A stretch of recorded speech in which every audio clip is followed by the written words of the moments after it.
the sun still hovering close to the horizon, its light painting the sky a vibrant mixture of colors, reds, oranges, yellows. A sight that anyone would stop and take notice, appreciating the beauty of life. The market was full of vendors, eager with anticipation, waiting for the early morning business. The sweet, salty scent of the South China Sea filled the air, except for the fishermen side of the market. Most vendors would fight for stall spaces as far away from the docks as they could.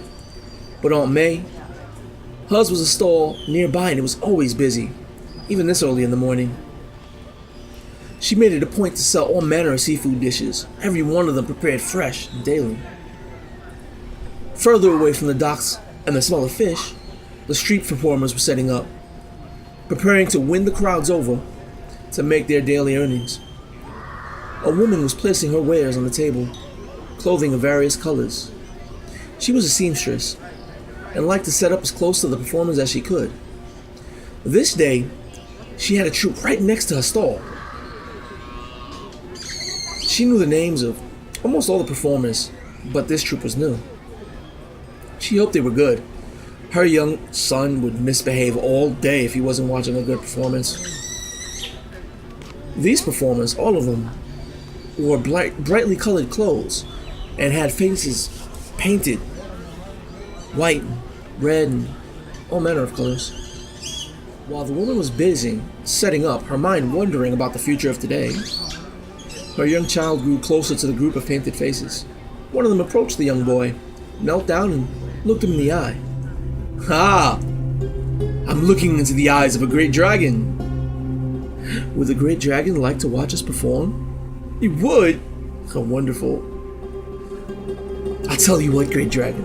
Follow me and I'll show you a secret technique, a sneak peek, a preview that everyone else will have to wait till our finale to see. You would like that, wouldn't you, great dragon? Come, follow me." The painted-faced performer led the child behind the troupe's backdrop to an area slightly off from the market, away from the light of the rising sun.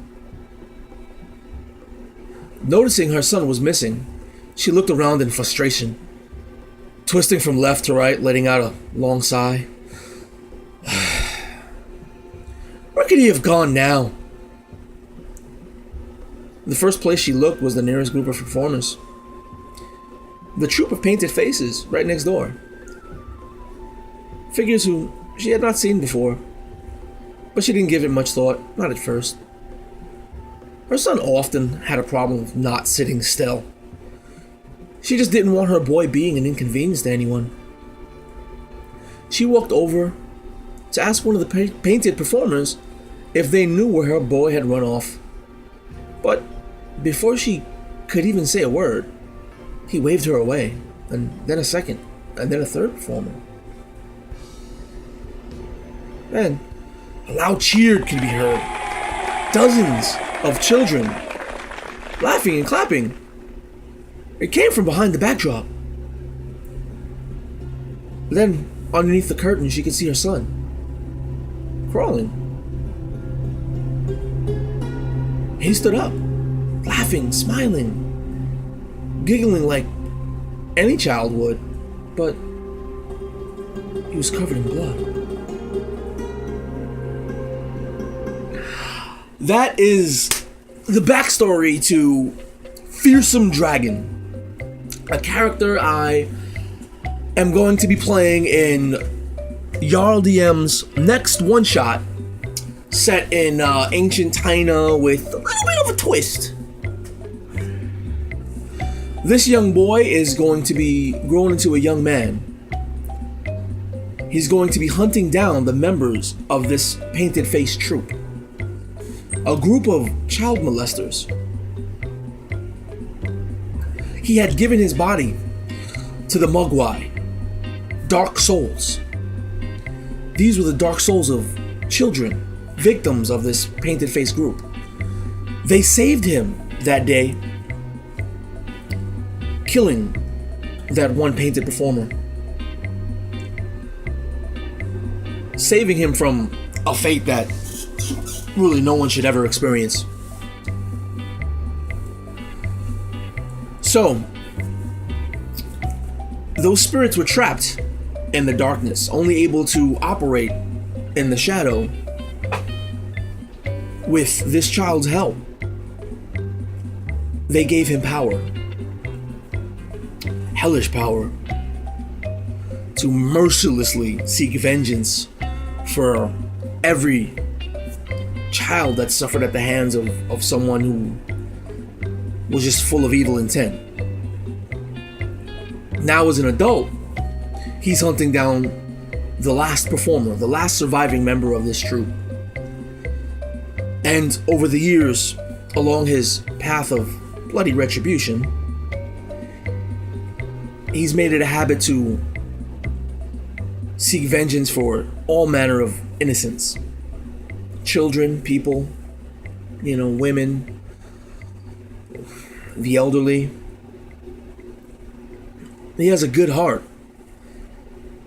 But that good heart is surrounded with hatred and a darkness.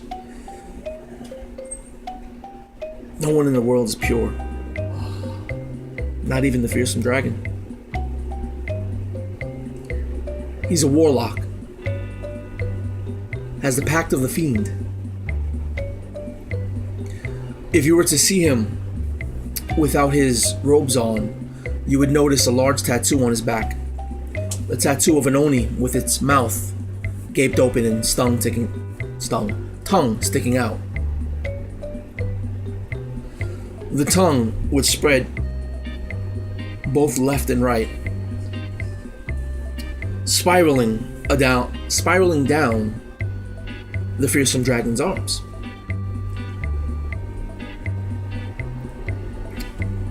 Fearsome Dragon also makes it a point to wear a white mask.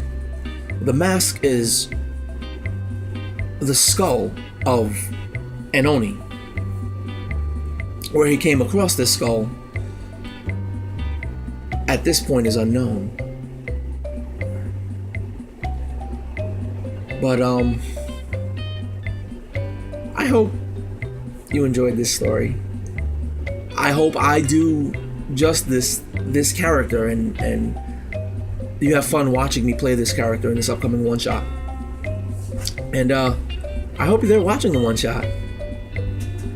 Till then, peace.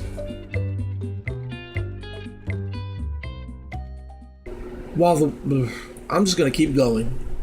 Cut it out afterwards. Especially with him burping.